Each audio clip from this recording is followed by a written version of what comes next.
a little light on the news. I just thought that I would drop some like small news. Drop it. So I can't find this corroborated, sorry, anywhere. It may have been a tweet, it may have been an Instagram post, but apparently Mayweather returns to the ring in 2021 at an event called Max 21, or let's see, I had it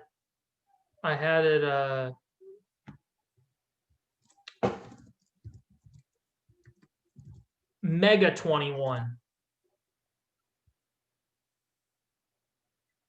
I can only find it reported on websites like this one. I have no knowledge of this. Mega 21, Tokyo, Japan. I'll be back in 2021 and we'll do something great at the Tokyo Dome. What, is this another exhibition match? It's not associated with resin.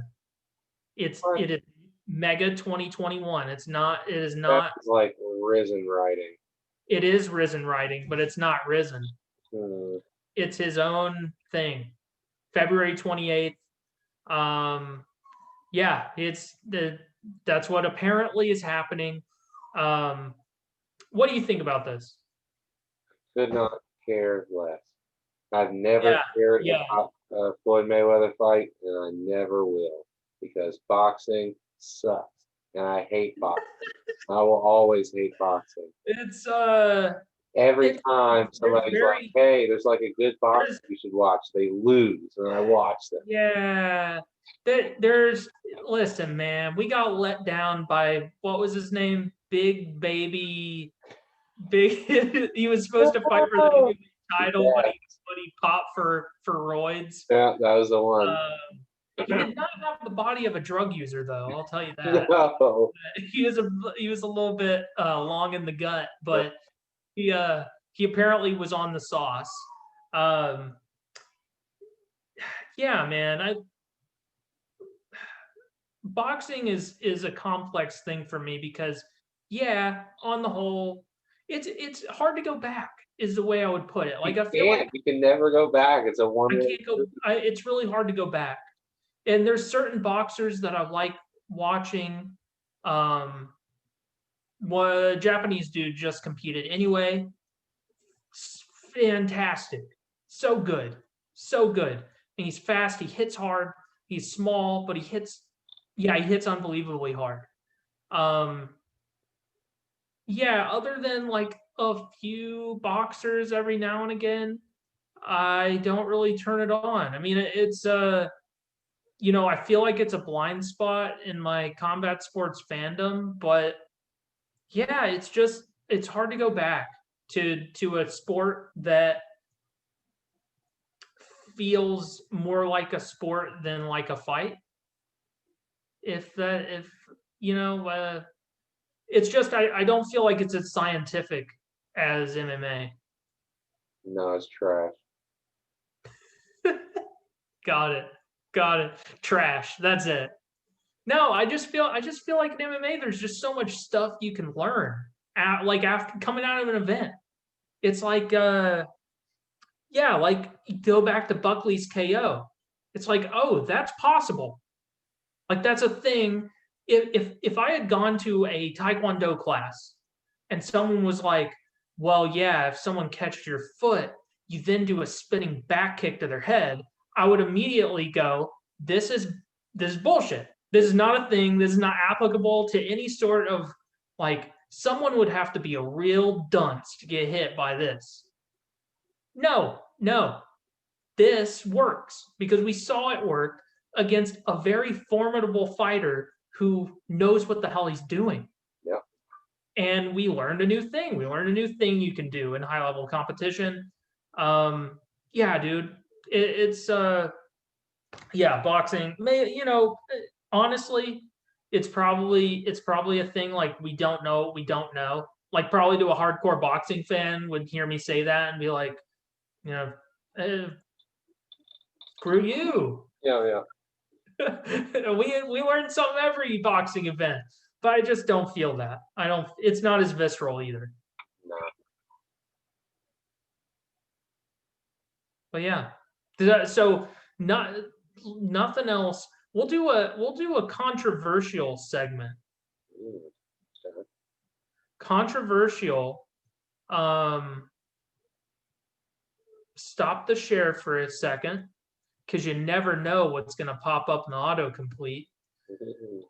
And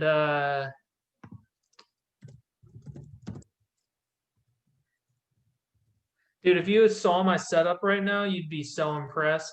It's it's something else. I've got my lap. So like those, like one of those little. So that my desk, right, has one of those little like raised things for a monitor. Yeah. Well, what I did is I took the two like so my laptop has two little ridges on the back with like the rubber, right? Yeah. And so I have it angled at like a 45-degree angle it's from when I was working on a paper. Now that didn't work well enough because when I got more involved in the typing, it would kind of slip. Yeah. So now I have this chassis of rubber bands Yeah. holding up the bot. Dude, I'm telling you, it was an engineering feat. And those rubber bands, so it's two rubber bands that are tied to the base of the little thing, right? Yeah. Now they're tied to other rubber bands, which then hook to the corners of my laptop. Okay. And then there's one more rubber band that links the two corner ropes or loops. Holds it all together. Yeah, it does. It holds it very secure. This thing is it ain't falling, tell you that. So yeah, we'll just do we're just gonna take a few minutes. And if it's a garbage segment, we'll just cut it. Okay. Actually, more likely, I'm gonna leave it in regardless because it's the full episode. I'm just gonna scroll Reddit's top. Okay. Right? And we'll go through and we'll just very quickly things of note. Yeah. Very quickly, we'll get your thoughts on it. Okay. We already mentioned it. Verdum signs with PFL 2021. I'm kind of surprised by that because the rumors I've been hearing is that PFL was like on the verge of bankruptcy. Yeah, to me, the biggest thing to come out of that is that Bellator passed on Verdum because you would think there's all kinds of matchups for Verdum in the heavyweight division of Bellator, but looks like they were not interested. They let him go. Yeah, that's a good point. I'm surprised by that too. And like I said, I'm surprised that PFL still has the bankroll to sign a Verdum. Because I mean, Verdum's getting up there. As fighters get up there, they're not taking peanuts. Well, okay, well, not all of them, but a former UFC champ is not taking peanuts. Next up, Kamaev officially in the top 15 at welterweight. Yeah, just it's kind of whatever. I don't know. I mean, let's be honest. I don't take UFC's rankings really all that serious. It's kind of like the only reason I take them serious is that they take them seriously. They sometimes do. Yeah. But overall, I don't know who makes those rankings. Apparently, it's media members, but no media members know who the heck these media members are. No, it's just a couple of jackoffs. My problem with it is that I don't like when people move in the rankings when they didn't fight and where nothing happened involving them particularly, because this is clearly where they're like, all right, this fight with Leon's coming up. Let's just put a number next to his name, then they both have numbers next to their name on the poster instead of just one of them, and the other guy has no number. Whatever, that's fine because it's already ridiculous if he wins and he becomes number 3. So it's whatever. I don't care. I mentioned it earlier in the show yet again. GCA Formiga released from the UFC. So Yep.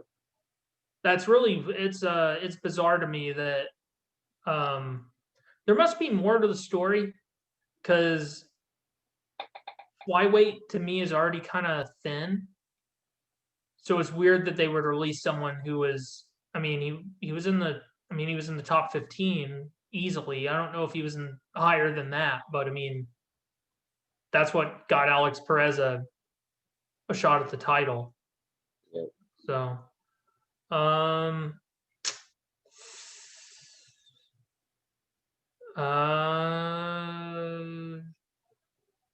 Sergey Karatanov's orbital bone broken by UFC fighter Yandiev over debt in quotation marks.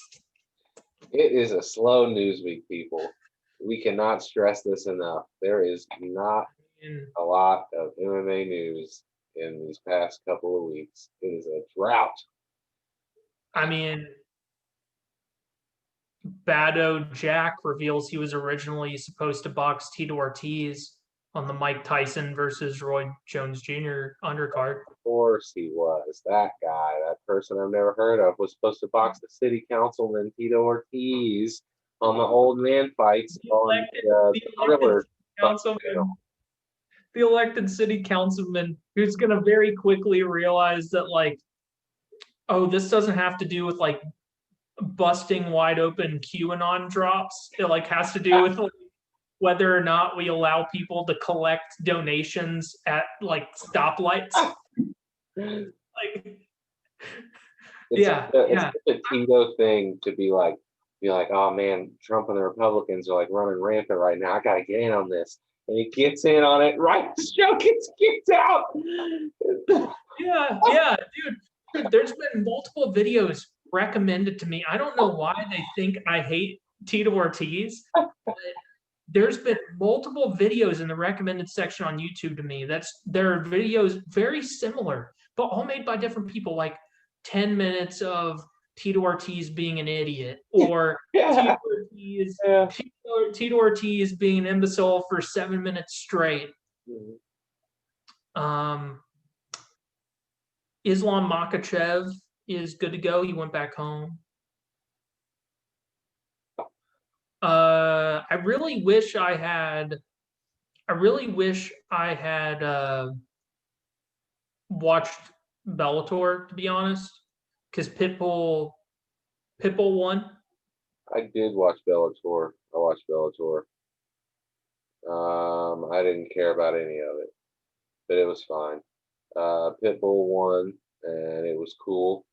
He just murked that dude. He just murked him. I think that he is. I mean, he has a win over Michael Chandler. Yeah. So I think that he legitimately is the greatest talent outside the UFC. Yeah, I mean, he probably is at this point. But yeah, overall, I mean, that was cool. That the co-main event was really good too. It was 5 rounds because it was in the tournament. But yeah, it's the problem. You know, Bellator got all their issues. I'm just totally uninvested in everything that they do. So the whole time I'm watching it, I'm just like, man, I just don't care. I don't care about any of these people or who they are or what's coming next, because nothing that's coming next is cool. That's what's like the UFC always. It's like, what's next? What's next? The minute the person finishes the fight, they put a mic in their face and they go, all right, next. What are we doing next? We got to keep this thing rolling. We're always looking at the next thing. There's no cool next thing coming in Bellator. The next card is, I mean, it has intriguing matchups. I think it's the next headliner for Bellator. I don't know who it is. It's AJ McKee versus Darian Caldwell. I cannot even tell you what weight class that's at. They are a part of the feather. Again, I'm breaking some news to you. They are in the semifinals of the Bellator Featherweight Grand Prix. Oh, I would have guessed that they were bantamweights. Darian Caldwell he moved up for the Grand Prix. Okay. Yeah, whatever. It's fine. Yeah, I'm really confused as to how they're timing this because Pitbull just defended his belt, but there were two bouts in the featherweight Grand Prix, in at Thursday's card. It was The Pitbull. other guy is on his side of the bracket, right? So they both fought on the same card. They're gonna Yeah, true. gonna be like down the line.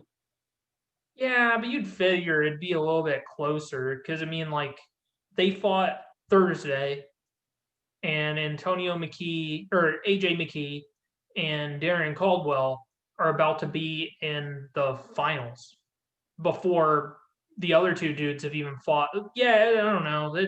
I don't like the way that Bellator spreads those tournaments out for so long. It takes way too long. When it takes like a year plus, you lose all the intrigue of it. Yeah, and also it's really weird that they make the champion defend their belt every single fight. Yeah, when it moves through the bracket, it's very strange.